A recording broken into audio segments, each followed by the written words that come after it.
Uh, to start today, to get into Jeremiah, I wanted to ask about being in the middle. And I know this is a big, I'll have to sort of navigate this well because it's a big question.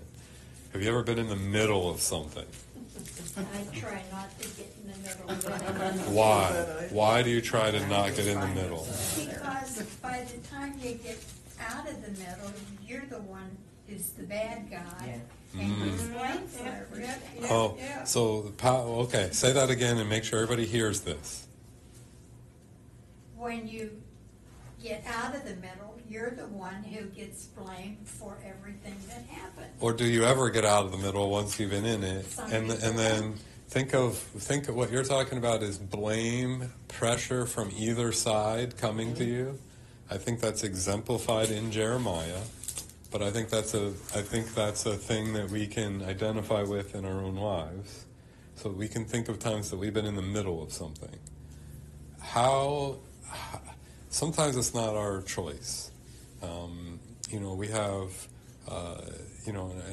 we have a grandkid that needs something, and then they ask, and the next thing you know, you're having to talk to your kid, to the parent, and now you're in the middle. Or you have someone who works on one side of you at work who wants something, and it involves the person on the other side, and the next thing you know, sometimes you can't help. I heard you say you don't really want to get in the middle, but there's times where you can't help it. I had an instant where I had to get in the middle. Mm-hmm. And it may sound very mundane to you, but it was important to me. No. We were at the dinner table. And it came time for dessert, and Lenore said, "We have ice cream for dessert." And how did I know this story would involve ice cream? And was a mess. I had two kinds. I had peanut butter pecan, and I had strawberry. Mm-hmm. Everyone wanted peanut butter pecan, but Kellen, he wanted strawberry. And my youngest daughter, who thought she was the boss, said, "Well, Kellen, you can just have butter pecan also." And I sat there for a second and I said, "Kellen can have strawberry ice cream." His father, Michael, was sitting right beside me. Mm-hmm. And Michael said, "Yes, you can, son, and your dad's getting up and getting it for you," which let me know he was mad about the whole thing. Yeah, but now you've got like a sort of underlying... You got four people mad. Yeah. And everybody's but Kellen was happy. Kellen got his strawberry And ice cream. how easily you slid into that, because all you did was purchase two kinds of ice cream, and the next thing you know, you're in the middle. Yeah. So what do you I think that can be sort of applied to Jeremiah, but I think we can all think of, this is a pretty universal thing. We've all gotten in the middle of something, on purpose or on accident. What's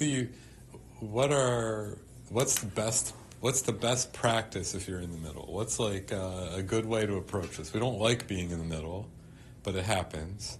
What are any advice for how to successfully handle being in the middle? Any ideas of like hey, I tried this and it worked well? What do you do when you're in the middle? What's a good way to navigate it? Sometimes I think if you can find a way to validate each side, I suppose you think it would be easier or something like that. But, I offered, just using your example, I did offer two kinds, so that's all right. We can open both types because I offered it. But validate that, you understood where your daughter was coming from. Well, we'll just open one carton of ice cream. Which is pretty minor, but if it's some way you can validate both sides, but then help them to see if they can look at the other side as well. What was offered, what's there. Sometimes you cannot.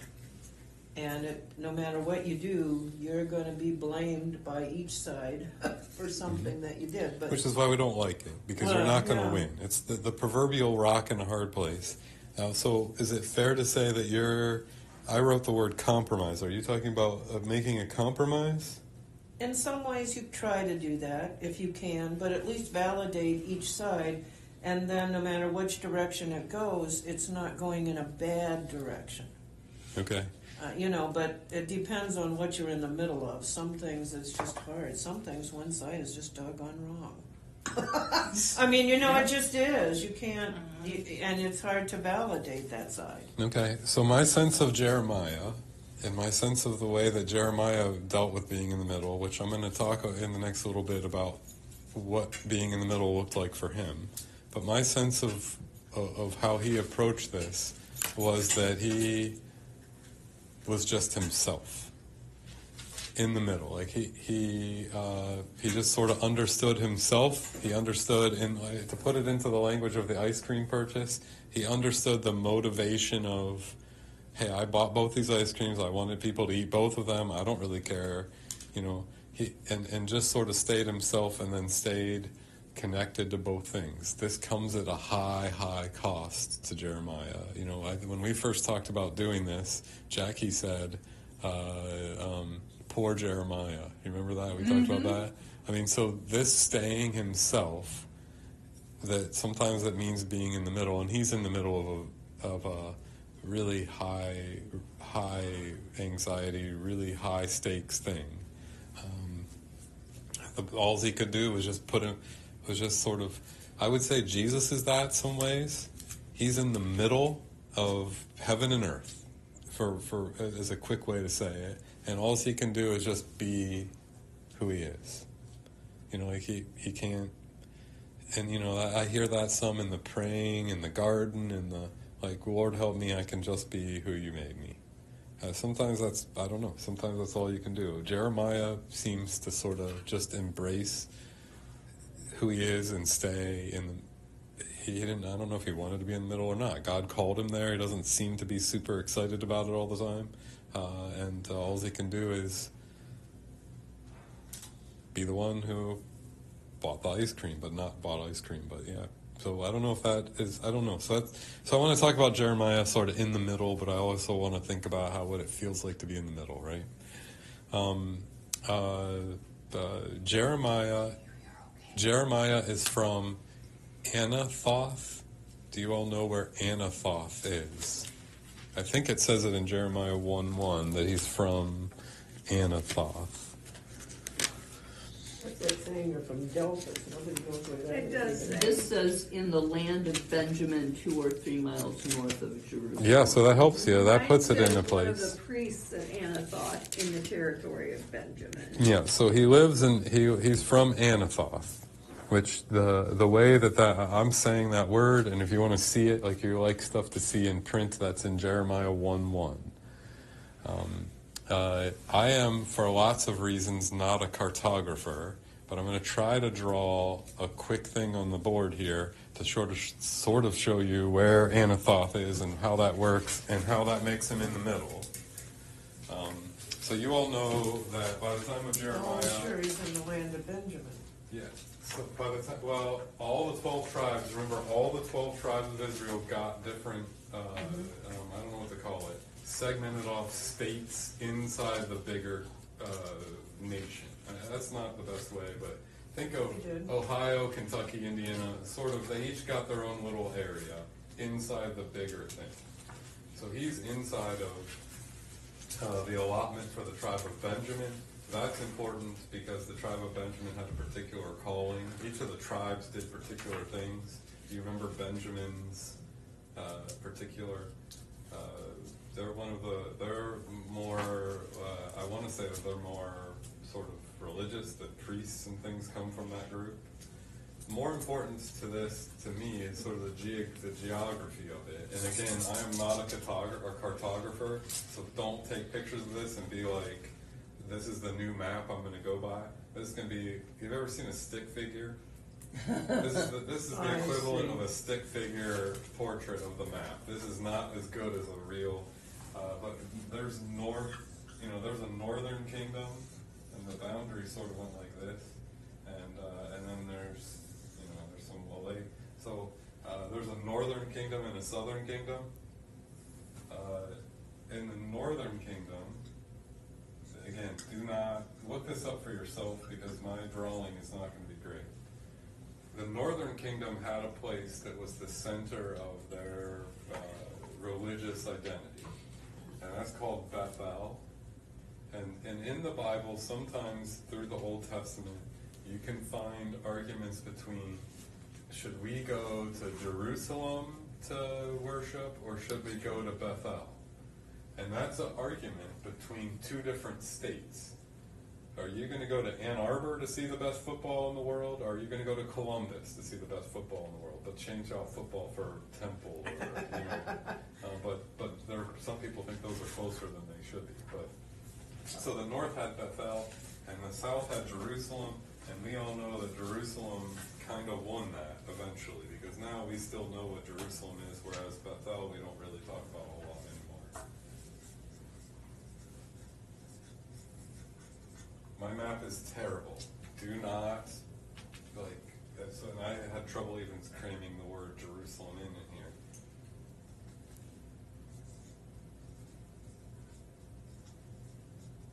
here. Anathoth is right on the border of the southern kingdom. 3 miles, so it's not scale. Don't look at the scale because I can't draw maps. It's not to scale. But it's halfway, it's on the road between Jerusalem and Bethel. And it's right on the border here. Now, these numbers tell you that the northern kingdom had already fallen, had already been in exile. So the boundary of that, and the reason why Jerusalem won is because the northern kingdom fell quicker. And so now the lasting testimony is more Jerusalem-centric. This kingdom has fallen, people have gone into exile, and Jeremiah I'm making this up is to tell a story, can look out his back door and see this is what it looks like up there. And he can look out his front door and see how people are behaving in Jerusalem. Now, if you want to go home and Google where Anathoth is on a real map, because this is nowhere near a real map, you'll sort of see this. This is one of the places that has been found. So, the Bible is filled with places that, sometimes we know where they are. You remember where Jesus is from? Nazareth. No clue where Nazareth is. There's no archaeological evidence. Right. They have never found it. They don't know. They found cities that are not even cities. That's a terrible word. Little groupings that they think could have been it, but that's backwater. That's why Nazareth is so backwater. We've never really found it. This is sort of backwater, but they found. We have sites for this, and it's not called this now, and I don't remember what it's called now, but it's similar, but it has a different name. It's changed. But the idea here is that he can look out his back door and see what it looks like for your religious center, for your whole state to go into exile. And he is looking out his front door to people who don't seem to understand what's coming. So this is that being in the middle. Right? So he's stuck in the middle of, he sees some things, I think he understands it, and God has called him to explain to the people out the front door why this is coming and what's happening. So I'm just trying to show a picture of being stuck in the middle. And I would say that even in the middle, to go back to the ice cream story, you're you're rarely perfectly in the middle. That's what makes it so hard. Susie comes to you about Joey, and no matter what you say, you make a decision, it's always a little bit tilted, 51-49 or something, I used to say about my kids that if they came to me over some fight in the basement over the Matchbox cars or whatever, that both of them would be I wouldn't try to settle it. I would just be like, both of you go to your rooms. You're both in trouble. But even then, I still would always be like, yeah, why'd you throw the Matchbox car? And then I'm automatically a little bit more on one side than the other, right? And so he's definitely a Southern Kingdom person, and he's looking down into Jerusalem, but he's stuck in the middle. And his tool, his voice, his, sort of explanation of what's coming is only one thing. He only has one thing: himself. God is calling him as a prophet. And remember, we talked 2 weeks ago or so that he didn't really like it. He didn't seem, he's the weeping prophet. He's not real, he's resistant to being called. But God is sort of putting him in the place of responsibility. God's sort of helping him be stuck in the middle a little bit too. Anything you want to talk about with being stuck in the middle? Makes sense, right? Pretty easy to see. And not a great drawing, but you can kind of see it pretty well. So you don't have to go with me, but I'm going to talk about a few things from way back in the Bible. You don't have to go with me, but I'll tell you the references. The Jerusalem and southern kingdom had a problem. And I would say that this problem exists in the United States now. And the problem that they had is that they thought that they were God's chosen to the extent that nothing could break or go wrong. Mm-hmm. And I'm going to talk a little bit about how they got mistaken for the next few minutes. So the word I'm going to apply to that is exceptionalism. They saw themselves as exceptional because they've been claimed by God and set up by God and now impervious to any kind of problems. The problem is that when God called them as God's people, God put an if on it. The if is, and we have this as Lutherans still, I don't do a great job all the time of talking about this. We have God's claim, God's grace, God's love for us, but we have this other thing that we're also supposed to be a part of, which is the law, the call, the covenant, the thou shalt nots, and the things that God frees us to do.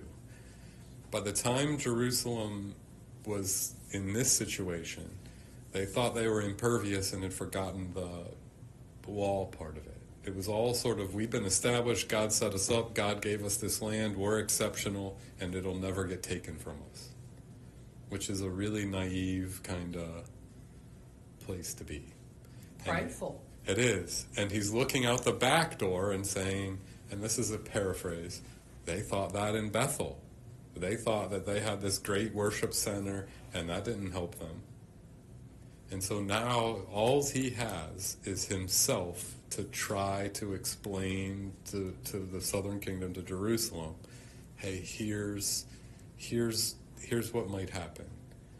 And he's going to address that the reason why it's happening is not because God doesn't love you. It's true. It's true that God chose you and called you. That's not why this is happening. It's happening because when you get to the point of exceptional, you sort of get to the point where you take God out of the equation. We built the temple. We are smart. We can do this. And then you forget how dependent on God's care you are. And so that's what his message is. It's just this constant, it can happen. And we need to be dependent on, our own abilities are given to us by God. But when you get centered into those abilities, like that's the end-all, be-all, there's consequences for that. You don't lose your connection to God. So exceptionalism would be like God gives you something and you start to behave like you earned it, like it's yours. And I would say, and I don't really want to go down this rabbit hole, so I'll have to be careful how I say this. There's an exceptional sound sometimes to us as Americans. Hey, we've been given a great land of opportunity. We are rooted in Puritanism and in God's love for us. But now out the back door, we don't attend church. We don't participate in those things the way we always used to.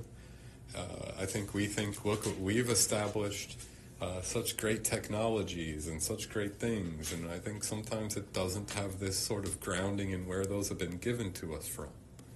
And that's Jeremiah's message of don't lose track of where the gifts come from. And the problem is that, and this is a thing that we need to hear, we might be in the middle. people of faith might be in the middle, like looking out our back door and saying, here's what happens when you lose connection. But Jerusalem is so much living it up that it's really hard for them to hear it. And they don't treat Jeremiah like, yes, thank you for clearing things up.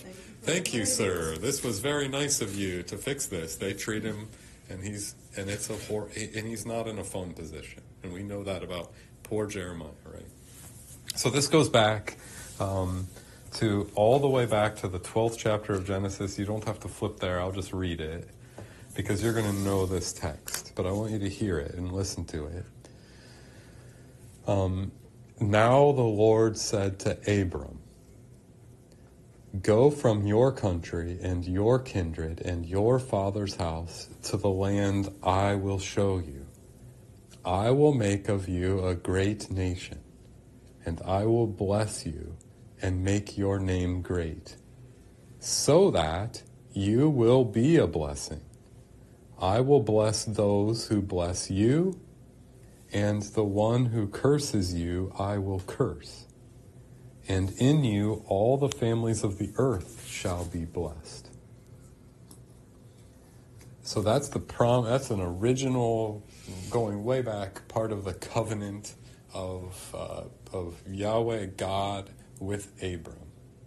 And that's sort of the roots of it. And you know that throughout the Bible, we are children of Abraham. Even into Jesus' day, they can talk that way. We're children of Abraham, and they're talking about descendants of this covenant. But you can hear what the covenant says, and then I'm going to start to talk a little bit. There's biblical testimony of what they're making it say closer to Jeremiah's time, and it's not the same. So in the original, go from your country and your kindred and your father's house to the land I will show you. So there's this giving of land, giving of a place to dwell and be a vocation and be a people and live and thrive, and it's God giving it to them. I will make your name great. So it's not Abram making his own name great. It's God doing it. So it's grounded in a connection with God. I will make you a great nation. I will bless you. So if they're exceptional in any way, it's that God is relating to them. God's doing the work here in the original covenant. And then it talks about I will, blessing and cursing, and in you all the families of the earth shall be blessed. A connection to other people. One of the problems with exceptionalism is, I did this, I am so great, get on my page or I won't be able to do anything for you.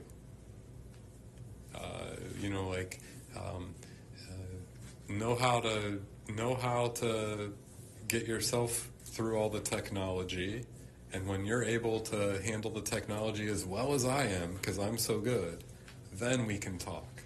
And there's a disconnect then of I'm sending you, and through you, other people will be blessed. Exceptionalism elevates the person who's exceptional, or the people that's exceptional, at the cost of maybe connecting and God being able to connect with other people. Like, our job is to connect with other people and tell the story of who God is and what they're doing, which we talked about in during the prayer requests with Charles. When you're exceptional, you sort of lose the patience to sit with people, and either you have enough money to come to the table, or don't bother me, which is different than the promise. And remember that the prophets almost all will talk about widows and orphans and caring for other people. They almost all, to a prophet, attack that exceptionalism stuff. All right, so I'll give you all a chance to talk to me because I've been talking a lot. What all do you hear in that, and what do you want to talk about? This is a very particular sort of religious man-in-the-middle thing Jeremiah has going on.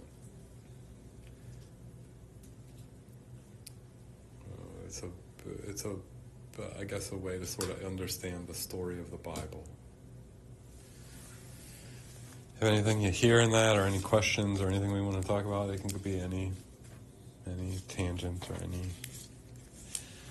All right, you don't have to flip with me because it's a lot of flipping. That was Genesis 12, 1 through 3 that I read. I'll quickly, I don't want to talk a lot about this, but I'll quickly talk about one of the biggest foundational times for the people of Israel is the Exodus, and the covenant was renewed during the Exodus. And just to give you a flavor of what the covenant sounds like at the Exodus, this is about Sinai and Moses, and this is from Exodus 19. Now therefore, if you obey my voice and keep my covenant, if you obey my voice and keep my covenant, you shall be my treasured possession out of all the peoples. Indeed, the whole earth is mine. But you shall be a priestly kingdom and a holy nation. So it's talking about if there's a gap between heaven and earth, the people that God calls sort of being in the middle, right? Being able to talk to both. This is part of the tradition of the people of Israel. This is who they are. The thing that keeps exceptionalism from happening, from the belief that hey, look, John, you're great, is the staying rooted in these commandments that you have to keep. That Luther would say you can't keep, so you have to just be humble. Like I can't be as perfect as the Bible is calling me to be, so I have to ask God's help. And that's the thing that keeps us rooted in God. When you start to say, yes, I am so good, and I keep the commandment, you no longer need to pray to God for help or forgiveness or whatever, and it's about you. And you lose the middleman spot. So we don't like being in the middle, but the truth is, faithfulness is middle person. In a world of, in a world filled with grandkids who are dealing with things, or kids, or neighbors, or our own selves, and that stuff will often be not religious stuff at all. It's just stuff you have to do. I have to get my car worked on. I have to help my friends. I have to help. In a world of that, exceptionalism would be, hey, I'm really good. I have the best car. I can maintain it the best. Related to God, as God's people, we sort of sit in that and say, we're thankful that we have cars to be a part of, and we're thankful that we have neighbors to interact with. We never lose touch with where that stuff comes from. And so when God calls people, you and I, baptismal people, we're sort of being put in the middle. And that's the way Jeremiah is. Jeremiah is stuck in the middle. And incidentally, and this is the part that's hard to hear, because I think when we hear we're called or baptized, we want it to be all wonderful stuff. Jeremiah does not like it, nor get treated very well. We do not like being in the middle, and yet that's part of what this is. And I would say St. Stephen, I would say Pastor John, I would say the ELCA, I would say most churches, a lot of people, we're not doing very well at being in the middle. I think that's evidence from just those stressors we have in the back of our head about who we are and what's going on. Anything you want to talk about there? Interesting that faithfulness is in the middle. And when you think about it, yes, it is. Faithfulness does put you in the middle between what the world tells you to do and what God is often telling you to do. I never thought about it that way. And I'm going to talk about this more next week. Basically, the theme of the book is that Jeremiah is a template for people of faith. The way who Jeremiah is we're not looking at I think we think of Jeremiah as sort of the historical person, but at this point, and I'm going to talk about this more next week, we've kind of lost who the historical person is, and what we really have is like a sort of template for what faith looks like, and it's a warning about what faith looks like, because again, I can't say it enough. Jeremiah is all he has is his own calling, his own certainty that he's who God made him, and he's looking out the back door and looking out the front door, and all he has is, you know, who God's love for, you know, who God made him, and then, you know, the way he gets treated is poor Jeremiah. You know, it's just it's being stuck in the middle is not a. I think we think go to church because it'll fix all your problems. And that's a nutshell of like, hey, and like I get that to this day. You know, we go to church and I'll have people, not anybody in particular. I'm just generalizing the sort of sound you get, feedback I get. Well, I'm here because I need cared for. And I think that's true. I think we need cared for. But I think that the problem with that is it loses the middleness of what faith is. The way God cares for us is by calling us to be cared for and care for others. The way God cares for us is not easy to hear. It's by putting us in the middle of this stuff. You know, we say we want cared for, and at this point it's tilting into I want cared for, and it's almost like I want established as set up and exceptional. You know, I want provided for, I want cared for, I want protected. But faith is not that. And boy, does that make this a hard message to tell people and to hear for myself. Faith does not mean that when people drive, you know, people will drive around the cul-de-sac of my allotment. They'll be like, there's that neighbor, this neighbor, this neighbor, this neighbor, and there's the pastor, and look at him. Like, he's got everything put together, and, you know, he's exceptional, and we should, and I got to figure out how to be like that. If anything, I'm probably the least exceptional of all just as, you know, probably not as put together as any of the rest of the people. And it isn't that. It's that I'm okay. I have to learn to be okay with it and still say, hey, my life isn't about what I built. It's about what I've been given and what God's doing around us. And that's sort of a Jeremiah thing plugged into our own life. We talked about being in the middle and trying to make a compromise. You're trying to stay connected to both sides. And that's not easy. It's not. You're talking about ice cream, but you remember that moment because it's not really a fun thing. When you're not having fun and when you need energy and when you're in the middle of something, you constantly have to go back to God to be cared for. You're actually where God, you can know, when you're not in the middle and everything seems great, you basically think you did it for yourself and you lose your connection to the thing that you're looking for. It's going to be kind of hard to hear, so I'll try to point it out well. I'm going to read from a psalm. This is the 89th psalm, and you don't have to turn there because it's a lot of flipping, but I'm going to read from this. This is the 89th psalm, and it's called God's Covenant with David. And this talks to, this points out from Abram and the Exodus how people started to talk about the covenant, and it's different. And remember how it was with Abram, and remember how it was with Moses. Here in the Psalms, it's different. And I'm going to have to be really careful to try to point that out well. This is verses 89, 3 and 4. You said, I have made a covenant with my chosen one. I have sworn to my servant David, I will establish your descendants forever and build your throne for all generations. So it has the promise of God's care, but it now lacks connection to other people. It now lacks obey my commandments.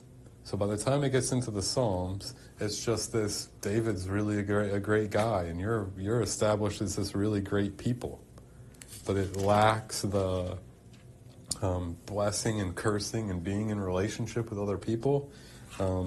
33 through 37 of that. I will not remove from him, this is the Psalm again, this is, I will not remove from him my steadfast love, or be false to my faithfulness. I will not violate my covenant or alter the word that went forth from my lips.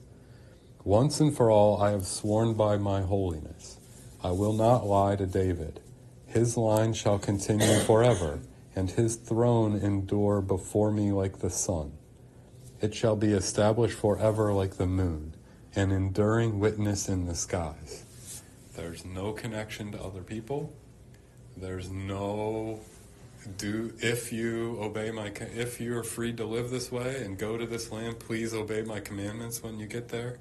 And this is the thing that Jeremiah is looking out his front door and saying, exile's coming.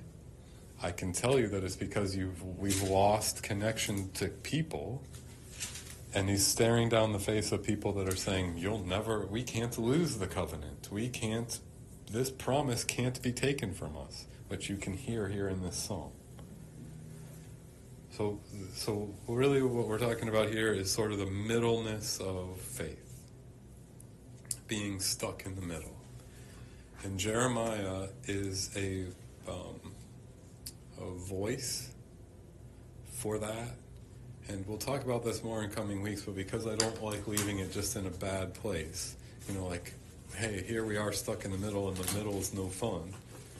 Jeremiah also speaks to something, and this, when I hear it, when I say this is going to sound so familiar to you. This is sort of paraphrasing. I don't have it. I will make with you a new covenant, and I will write that covenant on people's hearts. And what he's trying to say is, this Jeremiah 31. Yeah, or Jeremiah 33, I think.